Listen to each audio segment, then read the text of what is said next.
Well, good morning and welcome back to our Bible in a Year beginner plan. We're following a beautiful year in the Bible. It's a 52-week Bible study for women, but it's great for anybody.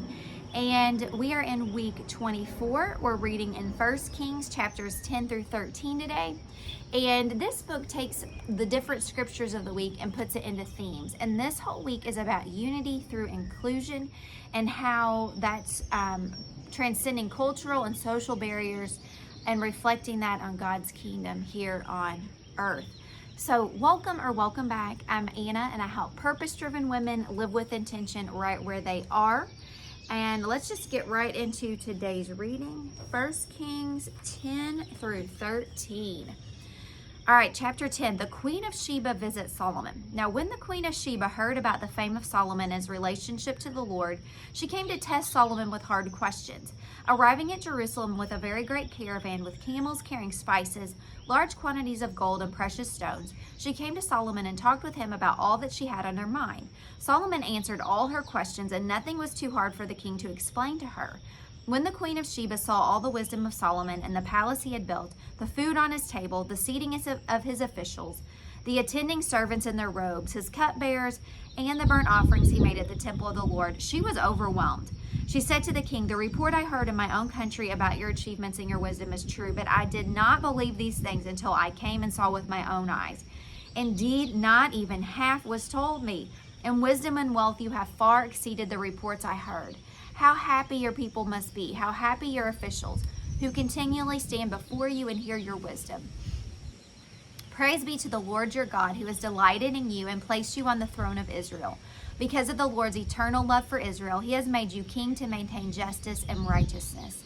And she gave the king 120 talents of gold, large quantity of spices, and precious stones. Never again were so many spices brought in as those that the Queen of Sheba gave to King Solomon.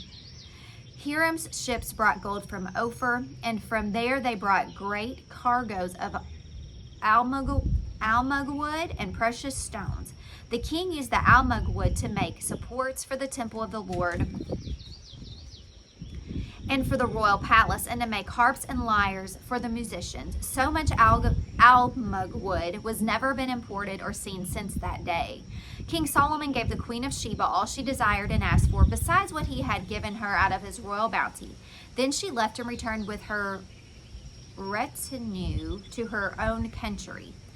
Verse 14, Solomon's splendor. The weight of the gold that Solomon received yearly was 666 talents, not including the revenues from merchants and traders, and from all the Arabian kings and the governors of the territories.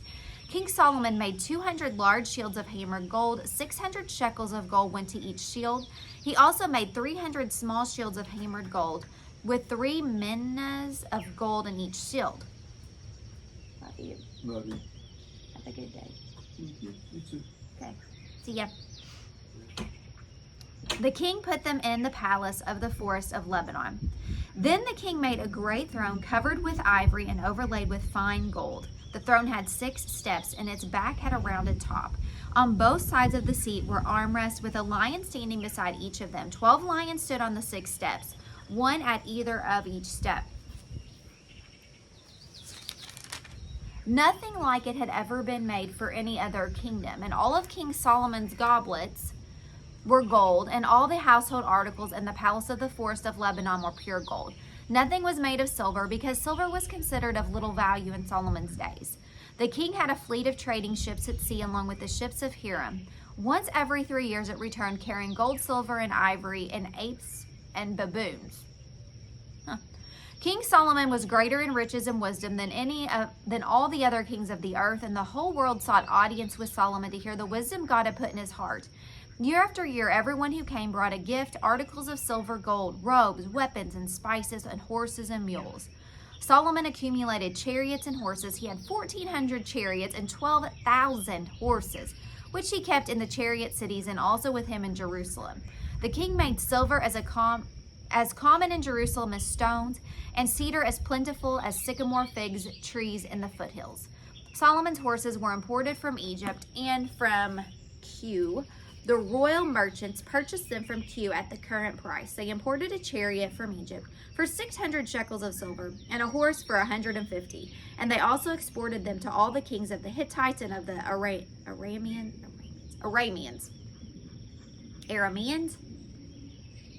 I need help with that one. All right, chapter 11, Solomon's wives. King Solomon, however, loved many foreign women besides Pharaoh's daughter, Moabites, Ammonites, Edomites, Sidonians, and Hittites. They were from nations about which the Lord had told the Israelites, "You must not intermarry with them, because they will surely turn your hearts after their gods." Nevertheless, Solomon held fast to them in love. He had 700 wives of royal birth and 300 concubines, and his wives led him astray. As Solomon grew old, his wife turned his heart after other gods, and his heart was not fully devoted to the Lord his God, as the heart of David his father had been.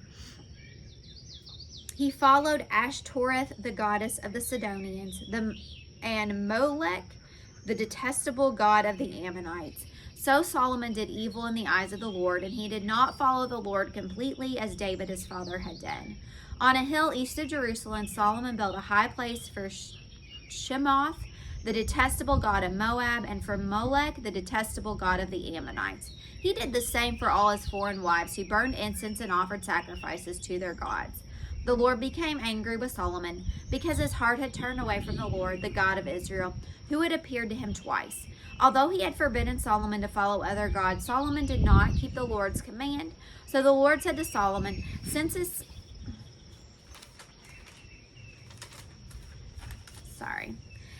this is your attitude, and you have not kept my covenant and my decrees, which I commanded you, I will most certainly tear the kingdom away from you and give it to one of your subordinates.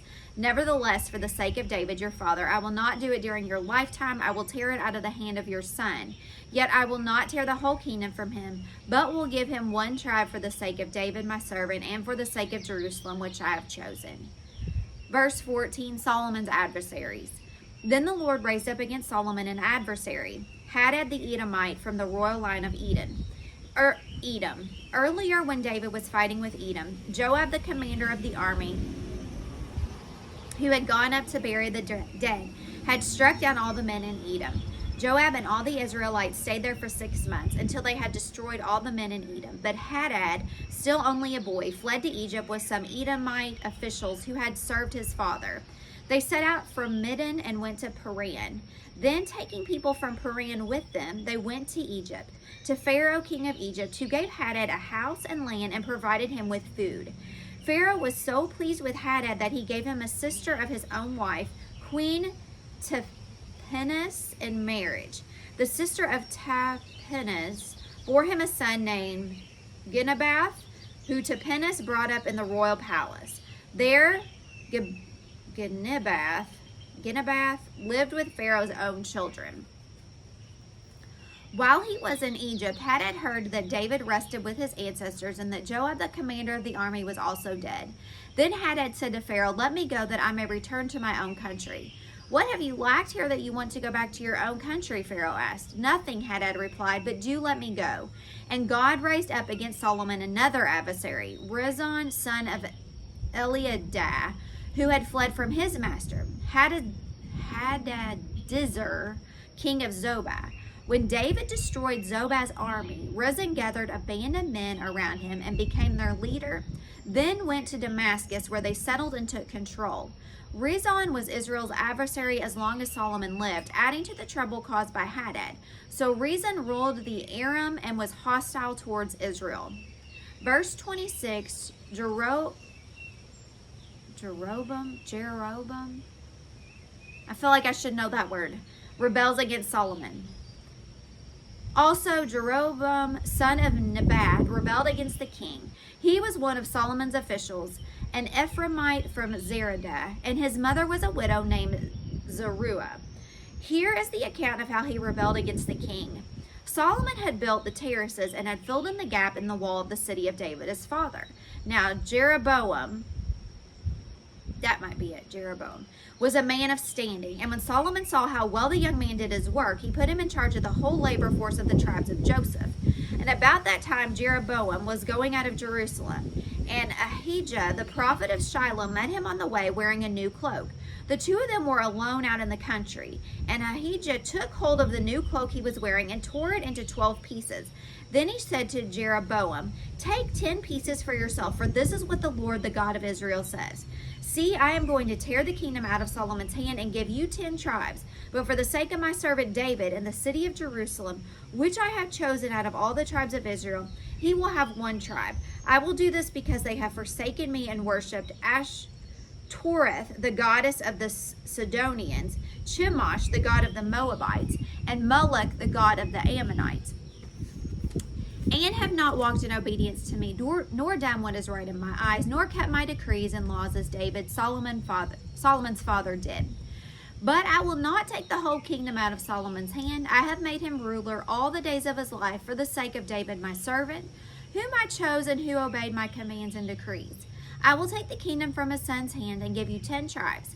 I will give 1 tribe to his son, so that David my servant may always have a lamp before me in Jerusalem, the city where I chose to put my name. However, as for you, I will take you, and you will rule over all that your heart desires. You will be king over Israel. If you do whatever I command you, and walk in obedience to me, and do what is right in my eyes by obeying my decrees and commands, as David my servant did, I will be with you. I will build you a dynasty as enduring as the one I built for David, and will give Israel to you. I will humble David's descendants because of this, but not forever." Solomon tried to kill Jeroboam, but Jeroboam fled to Egypt, to Shishak the king, and stayed there until Solomon's death. Verse 41, Solomon's death. As for the other servants of Solomon's reign, all he did in the wisdom he displayed,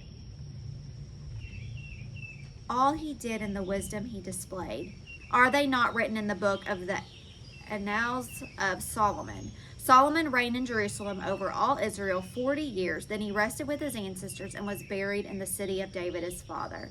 And Rehoboam his son succeeded him as king. All right, we're in chapter 12. Israel rebels against Rehoboam. Rehoboam went to Shechem, for all Israel had gone there to make him king. When Jeroboam, son of Nebat, heard this, because he was still in Egypt where he had fled from King Solomon, he returned from Egypt. So they sent for Jeroboam, and he and the whole assembly of Israel went to Rehoboam and said to him, "Your father put a heavy yoke on us, but now lighten the harsh labor and the heavy yoke he put on us, and we will serve you." Rehoboam answered, "Go away for 3 days and then come back to me." So the people went away. Then King Rehoboam consulted the elders who had served his father Solomon during his lifetime. "How would you advise me to answer these people?" he asked. They replied, "If today you will be a servant to these people and serve them and give them a favorable answer, they will always be your servants." But Rehoboam rejected the advice of the elders gave him, and consulted the young men who had grown up with him and were serving him. And he asked them, "What is your advice? How should we answer these people who say to me, 'Lighten the yoke your father put on us'?" So the young men who had grown up with him replied, "These people have said to you, 'Your father put a heavy yoke on us, but make our yoke lighter.' Now tell them, 'My little finger is thicker than my father's waist. My father laid on you a heavy yoke. I will make it even heavier. My father scourged you with whips. I will scourge you with scorpions." 3 days later, Jeroboam and all the people returned to Rehoboam, as the king had said, "Come back to me in 3 days." So the king answered the people harshly, rejecting the advice given him by the elders. He followed the advice of the young men and said, "My father made your yoke heavy. I will make it even heavier. My father scourged you with whips, and I will scourge you with scorpions." So the king did not listen to the people, for this turn of events was from the Lord, to fulfill the word the Lord had spoken to Jeroboam, son of Nebat, through Ahijah the Shilonite. When all Israel saw that the king refused to listen to them, they answered the king, "What share do we have in David? What part in Jesse's son? To your tents, Israel. Look after your own house, David." So the Israelites went home. But as for the Israelites who were living in the towns of Judah, Rehoboam still ruled over them. King Rehoboam set out Adoniram, who was in charge of forced labor, but all Israel stoned him to death. King Rehoboam, however, managed to get into his chariot and escape to Jerusalem. So Israel has been in rebellion against the house of David to this day. When all the Israelites heard that Jeroboam had returned, they sent and called him to the assembly and made him king over all Israel. And only the tribe of Judah remained loyal to the house of David. When Rehoboam arrived in Jerusalem, he mustered all Judah and the tribe of Benjamin, 180,000 able young men, to go to war against Israel and to regain the kingdom for Rehoboam son of Solomon.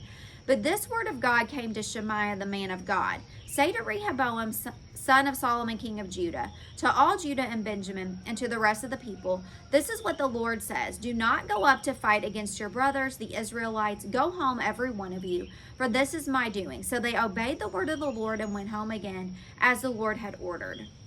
Verse 25, golden calves at Bethel and Dan. Then Jeroboam fortified Shechem in the hill country of Ephraim and lived there. From there he went out and built up Peniel. Jeroboam thought to himself, the kingdom will now likely revert to the house of David. If these people go up to offer sacrifices at the temple of the Lord in Jerusalem, they will again give their allegiance to the Lord. Rehoboam, king of Judah, they will kill me and return to King Rehoboam. And after seeking advice, the king made 2 golden calves, and he said to the people, it is too much for you to go up to Jerusalem. Here are your gods, Israel, who brought you up out of Egypt. One he set up in Bethel and the other in Dan. And this thing became a sin. The people came to worship the one at Bethel and went as far as Dan to worship the other. Jeroboam built shrines on high places and appointed priests from all sorts of people, even though they were not Levites. He instituted a festival on the 15th day of the 8th month, like the festival held in Judah,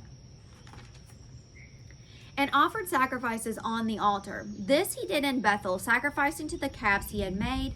And at Bethel he also installed priests at the high places he had made. On the 15th day of the 8th month, a month of his own choosing, he offered sacrifices on the altar he built at Bethel. So he instituted the festival for the Israelites and went up to the altar to make offerings. Making sure we read chapter 13. Yep. Chapter 13, the man of God from Judah. By the word of the Lord, a man of God came from Judah to Bethel as Jeroboam was standing by the altar to make an offering. By the word of the Lord, he cried out against the altar, altar, altar. This is what the Lord says. A son named Josiah will be born to the house of David. On you he will sacrifice the priests of the high places who make offerings here, and human bones will be burned on you. That same day, the man of God gave a sign. This is the sign the Lord has declared. The altar will be split apart, and the ashes on it will be poured out. When King Jeroboam heard what the man of God cried out against the altar at Bethel, he stretched out his hand from the altar and said, seize him. But the hand he stretched out toward the man shriveled up so that he could not pull it back. Also the altar was split apart, and its ashes poured out according to the sign given by the man of God by the word of the Lord. Then the king said to the man of God, intercede with the Lord your God and pray for me that my hand may be restored. So the man of God interceded with the Lord, and the king's hand was restored and became as it was before. The king said to the man of God, come home with me for a meal, and I will give you a gift. But the man of God answered the king, even if you were to give me half your possessions, I would not go with you, nor would I eat bread or drink water here. For I was commanded by the word of the Lord, you must not eat bread or drink water, or return by the way you came.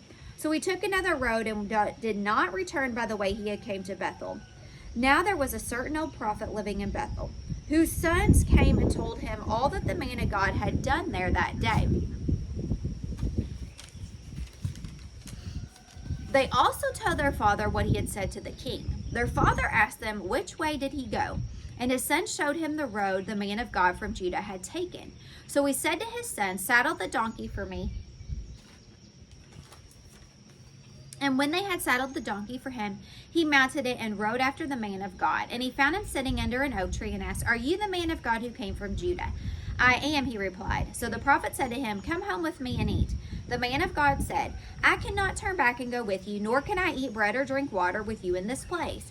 I have been told by the word of the Lord, you must not eat bread or drink water there, or return by the way you came. The old prophet answered, I too am a prophet as you are. And an angel said to me by the word of the Lord, bring him back with you to your house so that he may eat bread and drink water. But he was lying to him. So the man of God returned with him and ate and drank in his house. And while they were sitting at the table, the word of the Lord came to the old prophet who had brought him back. He cried out to the man of God who had come from Judah. This is what the Lord says. You have defied the word of the Lord and have not kept the command the Lord your God gave you. You came back and ate bread and drank water in the place where he told you not to eat or drink. Therefore your body will not be buried in the tomb of your ancestors." When the man of God had finished eating and drinking, the prophet who had brought him back saddled his donkey for him. As he went on his way, a lion met him on the road and killed him, and his body was left lying on the road, with both the donkey and the lion standing beside it. Some people who passed by saw the body lying there, with the lion standing beside the body, and they went and reported it in the city where the old prophet lived. When the prophet who had brought him back from his journey heard of it, he said, "It is the man of God who defied the word of the Lord. The Lord has given him over to the lion, which has mauled and killed him, as the word of the Lord had warned him." The prophet said to his son, "Saddle the donkey for me," and they did so. Then he went out and found the body lying on the road, with the donkey and the lion standing beside it. The lion had neither eaten the body nor mauled the donkey. So the prophet picked up the body of the man of God, laid it on the donkey, and brought it back to his own city to mourn for him and bury him. Then he laid the body in his own tomb, and they mourned over him and said, "Alas, my brother." After burying him, he said to his sons, "When I die, bury me in the grave where the man of God is buried. Lay my bones beside his bones." For the message he declared by the word of the Lord against the altar in Bethel and against all the shrines of the high places in the towns of Samaria will certainly come true. Even after this, Jeroboam did not change his evil ways, but once more appointed priests for the high places from all sorts of people. Anyone who wanted to become a priest, he consecrated for the high places. This was the sin of the house of Jeroboam that led to its downfall and to its destruction from the face of the earth. All right, well, tomorrow we are going to be reading in Psalms 69 through 71. And in the meantime, if you are looking for a little bit of encouragement, be sure to check out my Faithful Motherhood playlist that is coming up next. And I'll see you guys in the morning. Have a great day.